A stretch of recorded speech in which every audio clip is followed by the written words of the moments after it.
Wait ലോസിന് try ചെയ്യുമ്പോൾ പലരും നമുക്ക് പല അഡ്വൈസസും തരും. ചിലർ പറയും ഷുഗർ കട്ട് ചെയ്യൂ, അല്ലെങ്കിൽ അരിയാഹാരം നിർത്തിയാൽ മതി, അപ്പോൾ തന്നെ വെയിറ്റ് കുറയും എന്നൊക്കെ.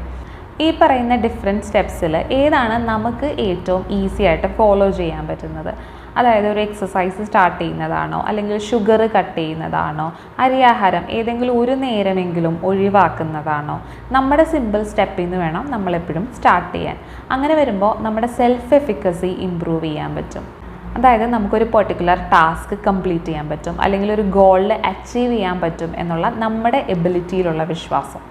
നേരെ തിരിച്ച് നമുക്ക് ഏറ്റവും ഡിഫിക്കൽട്ടായിട്ടുള്ളൊരു step, for example sugar cut ചെയ്യുക എന്നുള്ളത് നിങ്ങളെ സംബന്ധിച്ച് ഏറ്റവും ഡിഫിക്കൽട്ടായിട്ടുള്ളൊരു സ്റ്റെപ്പാണെങ്കിൽ നിങ്ങൾ ആ ഒരു സ്റ്റെപ്പ് തന്നെ ആദ്യം എടുക്കുമ്പോൾ നിങ്ങൾക്കിത് പറ്റുന്നില്ല എന്നുള്ളൊരു തോന്നൽ വരികയും രണ്ടാമത്തെയോ മൂന്നാമത്തെയോ ദിവസം തന്നെ അത് ബ്രേക്കായി പോവുകയും നിങ്ങളുടെ കംപ്ലീറ്റ് ജേർണി നിങ്ങൾ ഡ്രോപ്പ് ചെയ്തിട്ട് പോകാനുള്ള സാധ്യത കൂടുതൽ